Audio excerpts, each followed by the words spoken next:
할렐루야. 이 시간 함께 예배하는 우리 모든 성도님들의 삶에 아버지 하나님의 은혜와 평강이 가득하시길 소망합니다. 사도신경하심으로 우리의 신앙을 하나님께 고백하겠습니다. 전능하사 천지를 만드신 하나님 아버지를 내가 믿사오며 그 외아들 우리 주 예수 그리스도를 믿사오니 이는 성령으로 잉태하사 동정녀 마리아에게 나시고 본디오 빌라도에게 고난을 받으사 십자가에 못 박혀 죽으시고 장사한 지 4일 만에 죽은 자 가운데서 다시 살아나시며 하늘에 오르사 전능하신 하나님 우편에 앉아 계시다가 저리로서 산자와 죽은 자를 심판하러 오시리라. 성령을 믿사오며 거룩한 공예와 성도가 서로 교통하는 것과 죄를 사하여 주시는 것과 몸이 다시 사는 것과 영원히 사는 것을 믿사옵나이다. 아멘. 찬송가 310장 하나님의 은혜로 찬양하시겠습니다.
할렐루야. 이 시간 함께 읽을 하나님의 말씀은 빌립보서 2장 1절에서 4절까지 말씀입니다. 우리 함께 읽도록 하겠습니다. 그러므로 그리스도 안에 무슨 권면이나 사랑의 무슨 위로나 성령의 무슨 교제나 긍휼이나 자비가 있거든 마음을 같이하여 같은 사랑을 가지고 뜻을 합하여 한 마음을 품어 아무 일이든지 다툼이나 허영으로 하지 말고 오직 겸손한 마음으로 각각 자기보다 남을 낮게 여기고 각각 자기 일을 돌볼 뿐더러 또한 각각 다른 사람들의 일을 돌보아 나의 기쁨을 충만하게 하라. 아멘. 오늘 함께 예배하는 모든 자들에게 하나님의 은혜가 충만하길 간절히 소망합니다. 어제 우리는 복음으로 하나됨의 가치에 대해서 배웠는데요. 세상에서는 나와 생각과 말이 비슷한 사람, 혈연이나 지연이나 그 학연의 그런 것들로 연합을 하려 하지만 우리는 그리스도인은 복음으로 연합해야 된다는 것을 배웠습니다. 사실 이 하나됨과 이 연합을 지키는 일이 교회의 핵심적인 내용이면서 그만큼 어려운 진리이기도 합니다. 그래서 바울은 오늘 본문을 통해서 교회에 마땅히 있어야 하는 것들을 부연해서 설명을 하고 있는데요. 함께 살펴보기를 원합니다.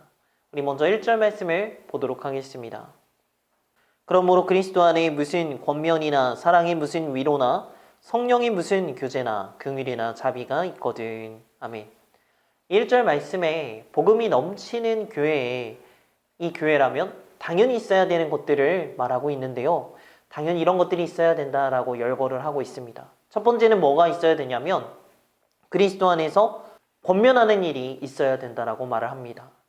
다른 성도들의 그 행동과 말을 바로잡아주고 교정하고 권면하는 일이 일어나야 된다는 것인데 근데 사실 이것이 쉬운가요? 그렇게 쉽지 않습니다.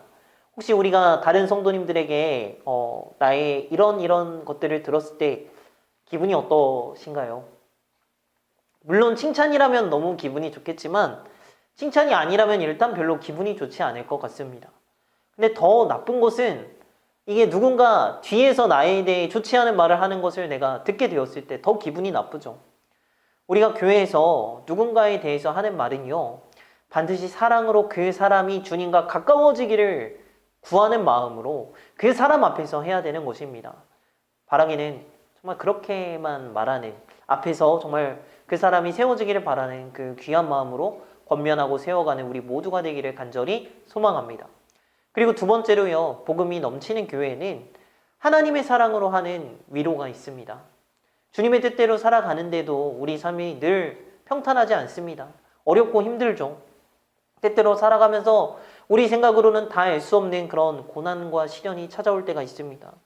교회에는요, 정말 상한 심령들, 그런 고통당하는 사람들을 향한 하나님의 마음에 하나님의 그 사랑의 위로와 격려가 반드시 있어야 됨을 믿습니다. 세 번째로요, 복음이 넘치는 교회에는 성령님의 교통과 교제가 있습니다. 단순히 이것은 사람 간의 친밀함을 의미하는 것이 아닙니다. 성령님이 없는 그 교제의 친밀함이 더해지면요, 그들만의 담이 생깁니다. 그래서 이로 인해서 오히려 교회의 성도 다른 사람들에게는 불필요한 장벽이 되어버리게 돼요. 교회 안에 파벌이 생기고 라인이 생기고 그룹이 생기면서 하나됨을 방해하게 됩니다. 새로운 성도가 이 교회에 들어와서도 적응하지 못하고 이 라인 때문에 이 그들만의 견고한 진 때문에 적응하지 못하고 나가버리게 되는 것이죠. 오직 성령님의 교통과 교제가 우리 사랑하는 교회에 넘치기를 간절히 소망합니다. 네 번째는요, 복음이 넘치는 교회에는 긍휼과 자비가 있어야 합니다. 긍휼은 어떤 사람이 잘못을 해서 그로 인해서 때때로 어려움을 겪을 때 이것을 도우려는 마음을 긍휼함이라고 합니다. 근데 많은 사람들이 어떻습니까? 나와 가깝지 않고 혹은 내가 그렇게 좋아하지 않는 싫어하는 사람이 어떤 어려움을 겪었을 때 우리의 마음은 솔직히 시원하다, 참 잘됐다, 어떻게 보면 하나님이 이 사람을 가만둘 리가 없지, 이런 생각을 할 때가 있지 않습니까? 근데요, 이 마음은 사실 주님이 주신 마음이 아닙니다. 우리의 연약함 때문에 생기는 마음들이죠. 우리는 어려움에 처해지고 어려움에 빠진 성도가 있을 때 그 문제가 해결되고 그 문제에 하나님의 은혜로 채워지기를 바라는 것, 기도하는 것, 그것이 바로 긍휼한 마음임을 믿습니다. 자비는 무엇입니까? 다른 사람들과 아픔과 슬픔을 함께 나누는 마음을 자비라고 합니다. 긍휼히 여기고 자비롭게 서로 교제하는 곳이 바로 우리가 말하는 복음이 넘치는 교회입니다. 제가 이렇게 그 1절 말씀에 빗대어서 복음이 넘치는 교회에 대해서 말씀을 드렸죠. 복음이 넘치는 교회에는 권면이 있습니다. 사랑의 위로가 있습니다. 성령님의 교통과 교제하심이 있습니다. 긍휼과 자비가 있습니다.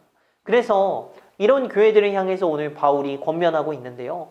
우리 2절 말씀 함께 보겠습니다. 마음을 같이하여 같은 사랑을 가지고 뜻을 합하며 한 마음을 품어. 아멘. 복음이 넘치는 교회는 아까 제가 말씀드린 것처럼 권면과 사랑의 위로와 성령님의 교제와 이런 모든 것들이 있기 때문에 같은 마음으로, 정말 같은 사랑으로 연합해라 라는 말을 하고 있습니다. 여러분, 점점 세상은 모이기가 너무 어려운 때를 살아갑니다. 모이기를 패해지는 때를 살아가는 것 같아요. 또 우리 개인이 참 중요하죠. 개인주의가 정말 만연해지고 있는 이 시기에 물론 한 사람 한 사람이 정말 중요한데 무엇보다 복음 안에서 함께 연합하는 것, 함께 주님의 일을 이루어가는 것, 그곳에 교회의 존영이 있고요. 성령님의 임재가 있습니다. 근데요, 이 교회가 말씀드린 것처럼 한 마음으로 한 방향으로 연합되어서 나가려고 할 때 이것을 막는 방해물들이 있다라고 말씀에 기록이 되어 있습니다. 3절 말씀을 볼까요? 아무 일에든지 다툼이나 허영으로 하지 말고. 바로 다툼과 허영이 나와 있습니다. 다툼이 뭡니까? 자기 중심성이 만들어낸 파벌주의를 다툼이라고 합니다.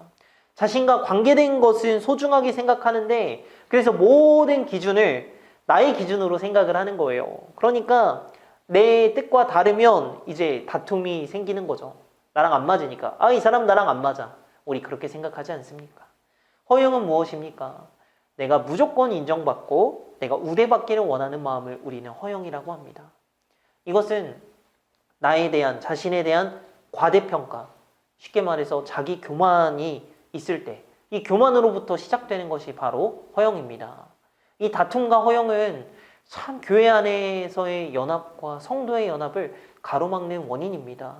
이 다툼과 허영이 많아지면 많아질수록 교회에는요, 잊지 말아야 될 그 분란과 분쟁이 가득한 것이죠. 근데요, 이것들을 이기고 주님이 복음으로 이루어 주신 그 은혜와 그 하나님의 복음이 흐르게 하는 촉매제, 이 촉진제 역할을 하는 것이 있는데 그것이 뭐냐? 바로 겸손입니다. 우리 3절 하반절 말씀을 볼까요? 오직 겸손한 마음으로 각각 자기보다 남을 낮게 여기고. 아멘. 여러분, 겸손은 자신을 깎아내리거나 하대하는 것을 겸손이라고 하지 않습니다. 자신의 한계와 연약함을 인정하는 데서 시작을 해요. 하나님 앞에서, 사람들 앞에서 나의 연약함과 나의 허물이 이러함을 인정하는 것입니다. 근데 세상에서는 이 겸손을 어떻게 하죠? 싫어합니다. 겸손하면 이용당하고 무시당한다라고 생각합니다. 오히려 강한 힘을 가져야 된다. 이렇게 사람들을 쥐락펴락해야 된다. 꼼짝 못하게 해야 된다. 이런 마음이 세상에서의 보편적인 관점입니다. 근데 그리스도인은요, 어떤 사람이냐면 십자가에서부터 정말 십자가로 인해 나의 죄를 깨달은 자가 바로 그리스도인입니다. 우리가 아무 공로도 없이 오직 예수 그리스도의 십자가 대속의 은혜로 우리가 구원받았음을 아는 자입니다. 주님을 바라봄으로 영적인 눈이 열린 사람입니다. 모든 것이 은혜임을 고백하고 나의 부족함을 인정하며 살아가는 것, 이것이 겸손입니다.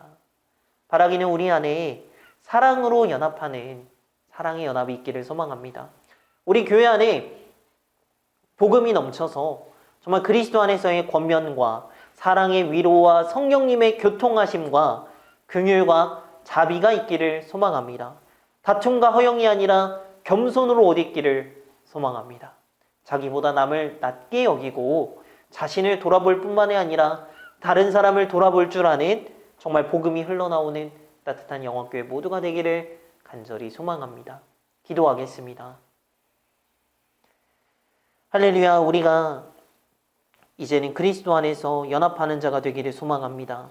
우리 안에 복음이 넘쳐나는 교회가 되게 하여 주시옵소서. 그리스도 안에서의 권면과 사랑의 위로와 성령님의 교통과 긍휼과 자비가 있기를 원합니다. 이제는 더 이상 다툼과 허영이 아니라 겸손의 옷을 입고 나가는 우리가 되게 하여 주시옵소서. 정말 나보다 다른 사람이 더 낫다라고 여기고 무엇보다 주님이 우리의 삶에 드러나는 정말 겸손한 모습으로 그렇게 복음으로 이루어가는 하나 되는 모든 영암교회 성도님들 되도록 주님 함께하여 주시옵소서. 사랑 많으신 예수님의 이름으로 기도합니다. 아멘.